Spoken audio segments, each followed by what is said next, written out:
കഴിഞ്ഞ 10 വർഷക്കാലം കേരളത്തിനകത്ത് എണ്ണമറ്റ വികസന പ്രവർത്തനങ്ങൾക്ക് ഇടതുപക്ഷം നേതൃത്വം കൊടുക്കുമ്പോഴും പ്രിയപ്പെട്ടവരെ, അതിനിടയിലും ഒരു കാരണവശാലും ഒരു ചെറിയ വീഴ്ച പോലും സംഭവിക്കരുത് എന്ന കാര്യത്തിൽ ശ്രദ്ധയോടുകൂടി പരിഗണിച്ചതാണ് രാജ്യം ഭരിക്കുന്നത് RSS ആണ്. RSS രാജ്യം ഭരിക്കുമ്പോ രാജ്യത്തിന്റെ അധികാരം ഉപയോഗപ്പെടുത്തിക്കൊണ്ട് കേരളത്തിന്റെ എല്ലാ സംസ്ഥാനങ്ങളിലും അവർ ഭരിക്കുന്ന സംസ്ഥാനങ്ങളിൽ കുറച്ചെളുപ്പത്തിൽ, അവർ ഭരിക്കാത്ത സംസ്ഥാനങ്ങളിൽ വളഞ്ഞ വഴിയിലൂടെ RSSന്റെ രാഷ്ട്രീയം അടിച്ചേൽപ്പിക്കുന്നതിനുള്ള സമീപനം RSS ഈ രാജ്യത്ത് സ്വീകരിക്കുമെന്ന് തർക്കമില്ലാത്ത കാര്യമാണ്. ആ നിലയ്ക്ക് ജാഗ്രതയോടുള്ള സമീപനമാണ് പ്രിയപ്പെട്ടവരെ കഴിഞ്ഞ കാലങ്ങളിൽ CPIM-ന്റെ നേതൃത്വത്തിൽ, ഇടതുപക്ഷത്തിന്റെ നേതൃത്വത്തിൽ ഈ കേരളത്തിൽ നടത്തി വന്നത്. എന്നാൽ കേരളത്തിൽ UDF അധികാരത്തിൽ വന്നു. VD സതീശൻ കേരളത്തിന്റെ മുഖ്യമന്ത്രിയായി. നിങ്ങൾ നോക്ക, 1 മാസക്കാലം കൊണ്ട് RSSന് വിധേയപ്പെട്ട് RSSന്റെ ദാസ്യവേലയെടുക്കാൻ ഞാൻ ഒരുക്കമാണ് എന്ന് ഇന്ത്യ രാജ്യത്ത് പ്രഖ്യാപിക്കുന്ന RSSകാരനായി പ്രവർത്തിക്കാത്ത ഒരു മുഖ്യമന്ത്രി, എന്നാൽ സ്വഭാവത്തിൽ, എന്നാൽ നിലപാടിൽ RSSനോട് ഏറെ സാമ്യം പുലർത്തുന്ന ഒരു മുഖ്യമന്ത്രിയാണ് ഇന്ന് കേരളത്തിന്റെ മുഖ്യമന്ത്രി കസേരയിലിരിക്കുന്നത് എന്ന് വലതുപക്ഷ രാഷ്ട്രീയക്കാർ പോലും 1 മാസത്തിനുള്ളിൽ തിരിച്ചറിഞ്ഞിരിക്കുന്നു എന്നതാണ് ഈ കാലത്തിന്റെ ഏറ്റവും പ്രധാനപ്പെട്ട പ്രത്യേകത. നിങ്ങൾ നോക്ക, ഈ ഗവൺമെന്റ് അധികാരത്തിൽ വരുമ്പോ അധികാരത്തിൽ വന്ന് സത്യപ്രതിജ്ഞ ചെല്ലുന്ന ചടങ്ങിൽ വന്ദേമാതരം ആലപിക്കുന്നതുൾപ്പെടെ വന്ദേമാതരം മുഴുവനായിട്ട് ചൊല്ലുകയാണ്. വന്ദേമാതരം മുഴുവനായിട്ട് ആലപിക്കേണ്ടതില്ല എന്ന് കോൺഗ്രസാണ് പ്രമേയം പാസാക്കിയത്. അതേ കോൺഗ്രസിന്റെ മുഖ്യമന്ത്രി കേരളത്തിൽ അധികാരത്തിൽ വന്നപ്പോ മുഖ്യമന്ത്രിയായി സത്യപ്രതിജ്ഞ ചെയ്യുമ്പോ MLA-മാർ, മുഖ്യമന്ത്രിമാരും മന്ത്രിമാരും സത്യപ്രതിജ്ഞ ചെയ്യുമ്പോ അതിൽ പ്രിയപ്പെട്ടവരെ വന്ദേമാതരം ആലപിക്കുന്നു. നിങ്ങൾ നോക്കുക, തുടർന്നിങ്ങോട്ടുള്ള കേരളത്തിന്റെ ഗവർണറെ നമുക്കറിയാം.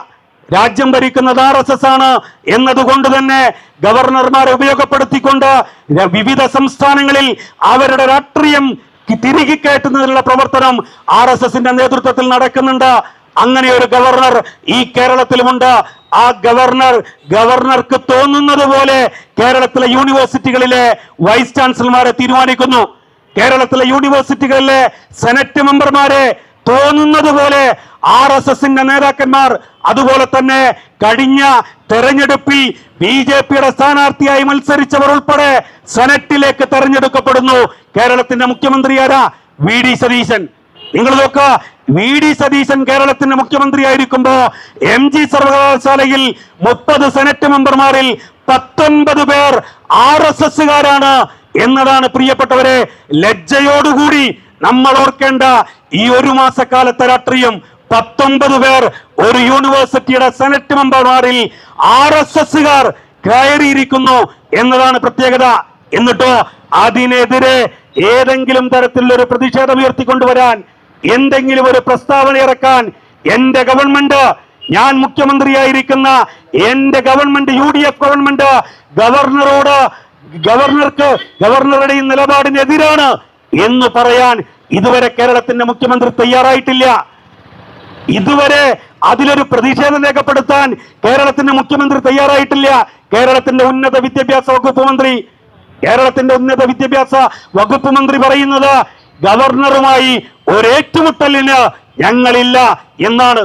എന്നാൽ പ്രിയപ്പെട്ടവരെ, കഴിഞ്ഞ 10 വർഷക്കാലം ഈ കേരളത്തിൽ ഗവർണറുമായി ഏറ്റുമുട്ടേണ്ടി വന്നത് എന്തുകൊണ്ടാണ്? കേരളത്തിന്റെ മുഖ്യമന്ത്രിക്ക്, കേരളത്തിന്റെ ഉന്നത വിദ്യാഭ്യാസ വകുപ്പ് മന്ത്രിക്ക്, വിദ്യാഭ്യാസ മന്ത്രിക്ക് കേരളത്തിലെ ഗവർണറുമായി ഏറ്റുമുട്ടേണ്ട സാഹചര്യം ഉണ്ടായത് ഇടതുപക്ഷക്കാരും കേരളത്തിന്റെ ഗവർണറും തമ്മിൽ ഏതെങ്കിലും അതിർത്തി തർക്കമുണ്ടായതിന്റെ ഭാഗമായിട്ടല്ല. പ്രിയപ്പെട്ടവരെ, RSSന്റെ അജണ്ട ഈ കേരളത്തിലെ യൂണിവേഴ്സിറ്റികളിൽ പഠിപ്പിക്കാൻ ഗവർണർ തീരുമാനിക്കുമ്പോ, RSS തീരുമാനിക്കുമ്പോ അത് ഈ കേരളത്തിലെ കുട്ടികൾ പഠിക്കേണ്ടതില്ല എന്ന പ്രഖ്യാപിത തെളിമയാർന്ന രാഷ്ട്രീയ നിലപാട് ഉയർത്തിപ്പിടിച്ചതിന്റെ ഭാഗമായിട്ടാണ് കേരളത്തിൽ ഇടതുപക്ഷവും ഗവർണറും തമ്മിൽ തർക്കമുണ്ടായത്. അങ്ങനെ ഒരു തർക്കത്തിന് ഞങ്ങൾ ഒരുക്കമല്ല എന്ന് കേരളത്തിന്റെ ഉന്നത വിദ്യാഭ്യാസ വകുപ്പ് മന്ത്രി, കോൺഗ്രസുകാരനായ മന്ത്രി പ്രഖ്യാപിക്കുന്നു. നിങ്ങൾ നോക്ക്, ഏറ്റവും ഒടുവിൽ, ഏറ്റവും അവസാനം ഇതാ PM ശ്രീ പദ്ധതിയുമായി മുന്നോട്ടു പോകുമെന്നാണ് ഇപ്പൊ കേരളത്തിലെ UDF പ്രഖ്യാപിക്കുന്നത്. ഞങ്ങൾക്ക് വളരെ വിനയത്തോടുകൂടി ഈ നാട്ടിലെ മുസ്ലിം ലീഗിന്റെ പ്രവർത്തകരോട് കഴിഞ്ഞ നിയമസഭാ തെരഞ്ഞെടുപ്പിൽ മുസ്ലിം ലീഗിന്റെ കൂടെ നിന്ന് ഇടതുപക്ഷത്തെ പരാജയപ്പെടുത്താൻ വേണ്ടി തീരുമാനിച്ച ജമാഅത്തെ ഇസ്ലാമി ഉൾപ്പെടെയുള്ള ആളുകളോട് വളരെ വിനയത്തോടു കൂടി ഞങ്ങൾക്ക് ചോദിക്കാനുള്ളത്, എന്താണ് ഇപ്പൊ നിങ്ങളുടെ നിലപാട്? നിങ്ങൾ നോക്ക, കഴിഞ്ഞ നിയമസഭാ തെരഞ്ഞെടുപ്പിൽ ഈ കേരളത്തിലെ ജനങ്ങളെ തെറ്റിദ്ധരിപ്പിക്കുന്നതിന് വേണ്ടി മുസ്ലിം ലീഗും UDF-ഉം ഒക്കെ ഉന്നയിച്ച ഏറ്റവും പ്രധാനപ്പെട്ട വിഷയമാണ് PM ശ്രീ പദ്ധതി. കേന്ദ്ര സർക്കാരിന്റെ പ്രധാനമന്ത്രിയുടെ പദ്ധതിയാണ് PM ശ്രീ പദ്ധതി. ആ പദ്ധതിയിൽ കേരളത്തിലെ ഇടതുപക്ഷ ഗവൺമെന്റ് ഒപ്പുവെച്ചു എന്നും ആ പദ്ധതിയുമായി കേരളത്തിലെ ഇടതുപക്ഷ ഗവൺമെന്റ് മുന്നോട്ട് പോകുന്നു, ഇടതുപക്ഷവും RSS-ഉം തമ്മിലുള്ള ഡീലാണെന്ന് പറഞ്ഞ ആ പദ്ധതിയുമായി ബന്ധപ്പെട്ട് എത്ര കള്ളപ്രചരണങ്ങളാണ് പ്രിയപ്പെട്ടവരെ നമ്മുടെ നാട്ടിൽ നടന്നത്. അതിന്റെ ഭാഗമായിട്ടാണ് കഴിഞ്ഞ തെരഞ്ഞെടുപ്പിൽ, അതുകൂടി ഒരു പ്രധാനപ്പെട്ട കാരണമാണ്, കഴിഞ്ഞ തെരഞ്ഞെടുപ്പിൽ UDF-ന് വലിയ മേൽക്കൈ ഉണ്ടാകുന്ന സാഹചര്യം ഉണ്ടായത്. എന്നാൽ നിങ്ങൾ നോക്കുക, ഇപ്പോ PM ശ്രീ പദ്ധതിയുമായി മുന്നോട്ട് പോകുമെന്ന് പ്രഖ്യാപിച്ചിരിക്കുന്നു UDF. എന്നിട്ട് അവർ പറയുന്നത് അത് ഇടതുപക്ഷ ഗവൺമെന്റ് ഒപ്പുവെച്ചു എന്നാണ്. പ്രിയപ്പെട്ടവരെ, ഇടതുപക്ഷ ഗവൺമെന്റ് PM ശ്രീ പദ്ധതി സാങ്കേതികമായി ഒപ്പുവെച്ച തൊട്ടടുത്ത ദിവസം തന്നെ PM ശ്രീ പദ്ധതിയുമായി ബന്ധപ്പെട്ട് കേരളത്തിലെ ഇടതുപക്ഷ ഗവൺമെന്റിന് മുന്നോട്ട് പോകാൻ കഴിയില്ല എന്ന് രേഖാമൂലം കത്ത് കേന്ദ്ര സർക്കാരിന് കൊടുത്തിട്ടുണ്ട് എന്ന് ഇന്നലെയും ഇന്നുമൊക്കെയായി പറഞ്ഞുകൊണ്ടിരിക്കുന്നത് ഇടതുപക്ഷക്കാരല്ല, കേരളത്തിലെ വലതുപക്ഷ മാധ്യമങ്ങൾ പറയുന്നു. കേരളത്തിന്റെ മുഖ്യമന്ത്രി VD സതീശൻ ഈ കേരളത്തിലെ മലയാളികളെ തെറ്റിദ്ധരിപ്പിക്കുകയാണ്. ഇടതുപക്ഷ ഗവൺമെന്റ് PM ശ്രീ പദ്ധതിയുമായി ബന്ധപ്പെട്ട് മുന്നോട്ട് പോകാൻ കഴിയില്ല എന്ന് രേഖാമൂലം കേന്ദ്ര സർക്കാരിനെ അറിയിച്ചിട്ടുണ്ട്. അതുമായി ബന്ധപ്പെട്ട ഒരു നീക്കവും അതുമായി ബന്ധപ്പെട്ട ഒരു പ്രവർത്തനവും കേരളത്തിലെ ഇടതുപക്ഷ ഗവൺമെന്റ് നടത്തിയിട്ടില്ല. അത് ഈ കേരളത്തിലെ ജനങ്ങളെ തെറ്റിദ്ധരിപ്പിക്കാൻ വേണ്ടി UDF ഉപയോഗിക്കുകയാണെന്ന് വലതുപക്ഷ മാധ്യമങ്ങൾ ഇപ്പൊ പറയാണ്. നിങ്ങൾ നോക്കുക, ഈ മുസ്ലിം ലീഗിന്റെ നേതാവ് KM ഷാജി ഇപ്പോ തദ്ദേശ സ്വയംഭരണ വകുപ്പ് മന്ത്രിയാണ്. അദ്ദേഹത്തിന്റെ ഒരു പ്രസംഗമുണ്ട്. ആ പ്രസംഗത്തിൽ അതിവൈകാരികമായി അയാൾ പറയുന്നത്, ഇതാ ഞങ്ങൾ അധികാരത്തിൽ വന്നാൽ, എന്നെ നിങ്ങൾ ഒട്ട് നൽകി വിജയിപ്പിച്ചാൽ, UDF കേരളത്തിൽ അധികാരത്തിൽ വന്നാൽ, അതിൽ വലിയ കക്ഷിയായി മുസ്ലിം ലീഗ് വന്നാൽ ഉറപ്പായിട്ടും ഞങ്ങൾ പറയുന്നു PM ശ്രീ പദ്ധതി വലിച്ചു കീറി അറബിക്കടലിൽ എറിയുമെന്നാണ് KM ഷാജി പറഞ്ഞത്. ആ പ്രസംഗത്തെ കുറിച്ച് കഴിഞ്ഞ ദിവസം മാധ്യമ പ്രവർത്തകർ KM ഷാജിയോട് ചോദിച്ചു, നിങ്ങളല്ലേ പ്രസംഗത്തിനിടയ്ക്ക് പറഞ്ഞത് ഞങ്ങൾ അധികാരത്തിൽ വന്നാൽ PM ശ്രീ പദ്ധതി വലിച്ചു കീറി അറബിക്കടലിലൊടുക്കുമെന്ന്, എന്നിട്ട് എന്തേ ഇപ്പൊ നിലപാടിൽ നിന്ന് പിറകോട്ട് പോകുന്നു എന്ന് KM ഷാജിയോട് ചോദിച്ചപ്പോ പ്രിയപ്പെട്ടവരെ, KM ഷാജി അതിന് പറഞ്ഞ മറുപടി, അങ്ങനെ പ്രസംഗത്തിൽ എന്തൊക്കെ ആളുകൾ പറയും, പ്രസംഗിക്കുന്ന സമയത്ത് പല പ്രയോഗങ്ങളും ഉണ്ടാകും, ആ പ്രയോഗങ്ങളുടെ ഒന്നും ഉത്തരവാദിത്വം ഞങ്ങൾ ഏറ്റെടുക്കാറില്ല എന്നാണ് മുസ്ലിം ലീഗിന്റെ നേതാവ് KM ഷാജി പറഞ്ഞത്. ഞങ്ങൾക്ക് ഈ മലപ്പുറം ജില്ലയിൽ മുസ്ലിം ലീഗിന് ഏറ്റവും കൂടുതൽ MLA-മാരുള്ള, മുസ്ലിം ലീഗിന് ഏറ്റവും കൂടുതൽ മന്ത്രിമാരുള്ള മുസ്ലിം ലീഗിന്റെ നേതൃത്വം വ്യക്തമാക്കണം. പ്രിയപ്പെട്ടവരെ, PM ശ്രീ പദ്ധതിയുമായി ബന്ധപ്പെട്ട് എന്താണ് നിങ്ങളുടെ നിലപാട്? PM ശ്രീ പദ്ധതി നടപ്പാക്കുമോ ഇല്ലയോ എന്ന ചോദ്യത്തിന് നടപ്പാക്കില്ല PM ശ്രീ പദ്ധതി എന്ന് മറുപടി പറയാൻ എന്താണ് മുസ്ലിം ലീഗിന്റെ പേടി? ഈ ചോദ്യമാണ് ഇപ്പൊ കേരളത്തിലെ ജനങ്ങൾ ചോദിച്ചുകൊണ്ടിരിക്കുന്നത്. ഇത് CPIM-കാരന്റെ ചോദ്യമല്ല, ഇടതുപക്ഷക്കാരന്റെ ചോദ്യമല്ല. PM ശ്രീ പദ്ധതി നടപ്പിലാക്കില്ല എന്ന് പറയാൻ എന്താണ് മുസ്ലിം ലീഗ് ഭയപ്പെടുന്നതിന്റെ കാരണം? മുസ്ലിം ലീഗ് ഭയപ്പെടുകയാണ്, പേടിക്കുകയാണ്. ആ പദ്ധതിയിൽ നിന്ന് പിറകോട്ട് പോകുമെന്ന് പറയാൻ അവർക്ക് ധൈര്യമില്ല. മന്ത്രിമാരൊക്കെ ഒഴിഞ്ഞു മാറുന്ന സാഹചര്യം ഉണ്ടാകുന്നു. കേരളത്തിന്റെ മുഖ്യമന്ത്രി ആ പദ്ധതിയുമായി ബന്ധപ്പെട്ട് മുന്നോട്ട് പോകുമെന്ന് പറയുന്നു. ഇപ്പൊ അവർ പറയുന്ന കാരണം, ആ പദ്ധതിയുമായി ബന്ധപ്പെട്ട് മുന്നോട്ട് പോയില്ലെങ്കിൽ മറ്റു പല പദ്ധതികളുടെയും പണം തടസ്സപ്പെടും, വിദ്യാഭ്യാസ മേഖലയ്ക്ക് കേന്ദ്ര സർക്കാർ തരുന്ന പണം തടയപ്പെടുമെന്നാണ് ഇവര് പറഞ്ഞുകൊണ്ടിരിക്കുന്നത്. എന്നാൽ പ്രതിപക്ഷത്തിരിക്കുമ്പോ ഇവരുടെ ഉപദേശം എന്തായിരുന്നു?